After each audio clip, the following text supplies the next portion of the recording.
Welcome back to AI.Code.Cast. Today, we're going to be taking a deep dive into a classic coding interview question Oh, yeah. that, it trips a lot of people up. It really does. It's finding the longest consecutive sequence Yeah. in an unsorted array. I think this one, it sounds pretty simple when you first hear it, Yeah, but it can get really tricky for sure. when you want to do it the fastest way. Absolutely. So we've got a bunch of sources here, and we're going to try to figure out the best way to solve this. Let's do it. So just to make sure that we're all on the same page, Yeah. let's imagine that we have an array Okay. like this one: 100, 4, 200, 1, 3, 2. Okay. What exactly are we trying to find here? So we're looking for the longest stretch of numbers that are consecutive, Okay, even if they're not right next to each other in the Okay. original array. gotcha. So in that example, the longest consecutive sequence would be 1, 2, 3, 4, Okay. giving us a length of 4. So it doesn't matter the order they are in the original array. Right. We just care about how long of a consecutive streak we can build Yeah, exactly. with the numbers that we have. The longest consecutive streak Okay, perfect. that you can make. So let's talk about how to actually solve this. Yeah. Where would you even begin if you were faced with this problem? So if I was just starting out, I would probably begin with just a brute force approach, Yeah. just to get a feel for the problem first. Okay, so brute force, sometimes that's the best way to start. Yeah. Just to get your mind wrapped around it. Exactly. So walk me through, how that would work. So you could go through each number in the array, and then for each number, Mm-hmm. you could check if the next consecutive number is also in the array. So basically, we're looking for its successor. Yeah. And if we find it, we just keep going until we hit a gap. Yeah. And then we move on to the next one and do the same thing. Exactly. And you keep track of the length of each consecutive sequence as you're doing that. And then you update the maximum length that you've seen so far. Gotcha. That makes sense. Yeah. I have a feeling that wouldn't be very efficient Okay. if we had a giant array. Yeah. So the main drawback to the brute force approach is its time complexity. So Uh-huh. it could take up to what we call big O of n cubed time, Oh, which means that the time to find the solution could increase cubically wow. with the size of the array. That's a lot. Yeah. Okay, so n cubed is not good. Yeah. So what would be a smarter way to do this? So one way to improve upon the brute force approach would be to sort the array first. Okay, sorting. Yeah, I see how that might help. exactly. So how would that make it easier? So once the numbers are sorted, right, Uh-huh. finding the consecutive sequences becomes much easier. Okay. You can simply just iterate through the sorted array, and you just keep track of the current sequence length, and then you just keep updating the maximum length as you go. Okay, yeah, that sounds like a good step in the right direction. But sorting itself, that takes time, right? You're right. It has some overhead. Yeah, so sorting does have its own time complexity. Okay. Even the most efficient sorting algorithms generally have a time complexity of big O of n log n, which is better than n cubed, Uh-huh. but still not quite as good as linear time, which would be big O of n. So it's getting us closer, but it's not quite the holy grail yet. Exactly. Is there a way to crack this in linear time? There is. Okay. To get to that linear time complexity, we have to leverage a different data structure. Okay. We need to use a hash set. Hash sets. Yeah. Okay, now we're talking. Yeah, Hash sets are known for their speed. exactly.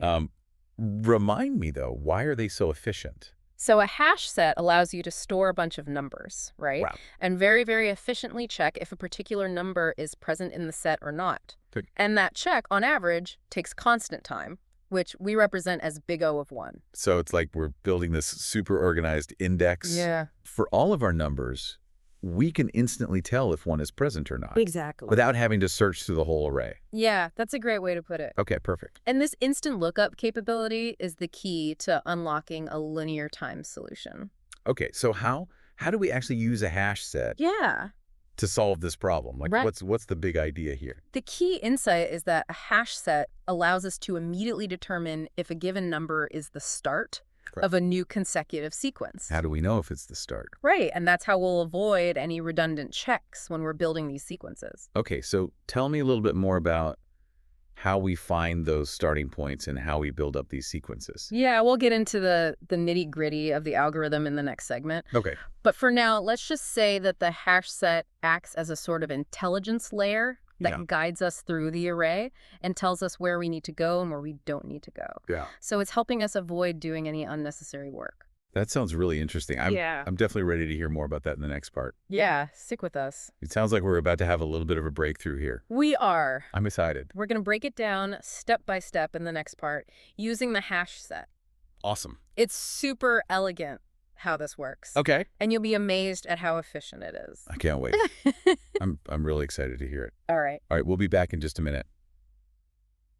Okay, so let's dive into how we can actually use a hash set to find the longest consecutive sequence in linear time. Awesome. I'm ready. So let's imagine we have a function called, let's say, find longest consecutive sequence. Okay. It's going to take an array of integers as input, and it's going to return an integer representing the length of the longest consecutive sequence that's found in that array. Okay, so we're giving it a jumbled bunch of numbers. Yeah. And it's going to tell us what the longest streak is that it finds. That's right. Perfect. Okay. So the first thing we're going to do is create an empty hash set. Let's just call this num set. Okay, so we're setting up our super fast number lookup table. Yeah. Gotcha. So we're going to iterate through our input array and add each number to this num set. Okay, so we're crossing all of the numbers into our hash set. Exactly. Okay, that's pretty straightforward so far. Yeah. What's next? So we're going to need a way to keep track of the length of the longest consecutive sequence that we've found so far, right? So we're going to initialize a variable, let's just call it max length, Okay. and we're going to set it to 0 initially. Gotcha. So that'll be our record holder as we go through. Yeah, exactly. Now here's where the hash set is going to come in handy. Okay. So we're going to iterate through our original input array again. Okay. But this time, for each number in the array, we ask ourselves a question. Okay. Is this number the start of a new consecutive sequence? Oh, okay. Right.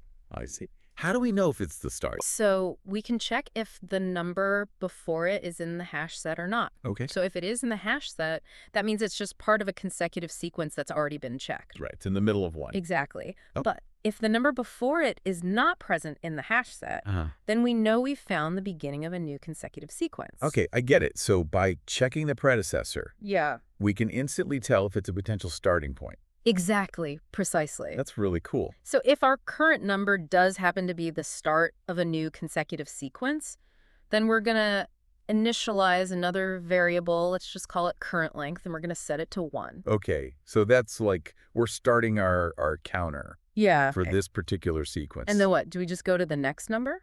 Not so fast. Oh. We have to figure out how far this consecutive sequence extends. Okay.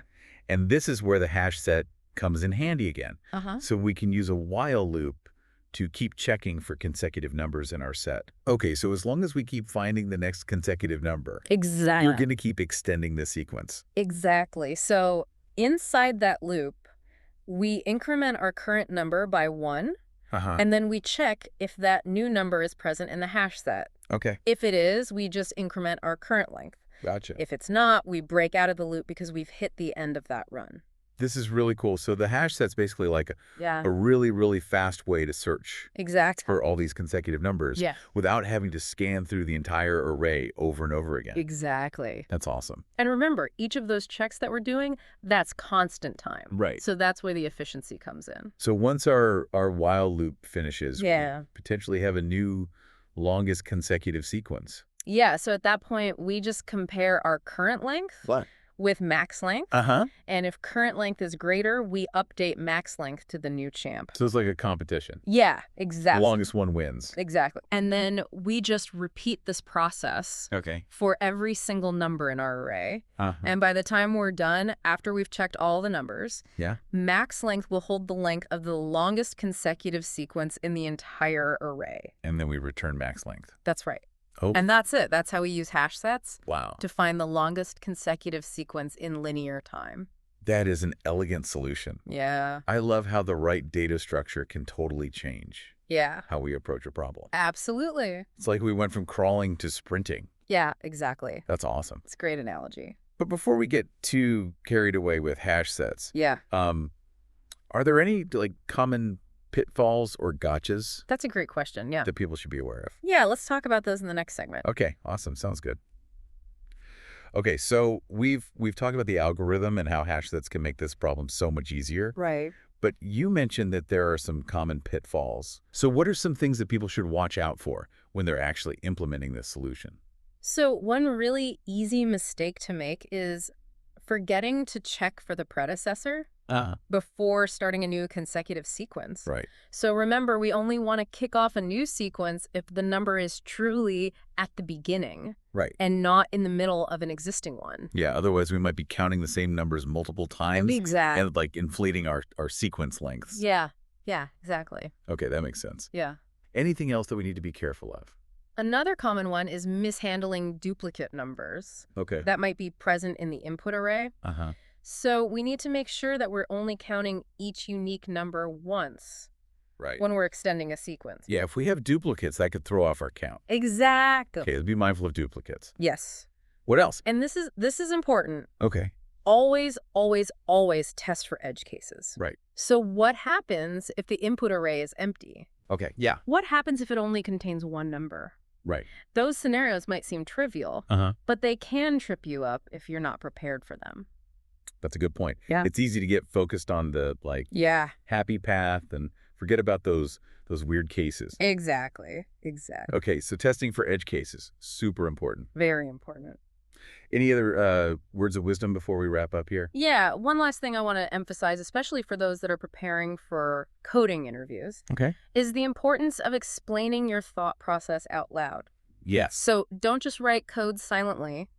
Talk through your reasoning, explain your choices, Right. and just show the interviewer that you really understand the problem. Yeah, it's not just about getting the right answer. It's about how you got there. Exactly. Yeah. Exactly. Yeah. And don't be afraid to start with the simpler approach, like we talked about. Yeah. Even brute force, just to get a better understanding of the problem. Sometimes that initial exploration can lead you to more elegant, more efficient solutions down the line. It's like we're setting a good foundation before we start building. Yeah, exactly. Awesome. Well, this has been incredibly insightful. Yeah. I feel like I have a much stronger grasp of the longest consecutive sequence problem now. Good. The hash set approach is super elegant and efficient. It is. Thank you for walking me through that and explaining it so clearly. You're very welcome. To all of our listeners out there, keep practicing. Yeah. Keep learning. Keep those coding skills sharp. Absolutely. And if you ever encounter this problem in an interview, remember the power of hash sets. That's your secret weapon. That's right. All right, that's all the time we have for today on AI.Code.Cast. Yep. Happy coding, everyone. Happy coding.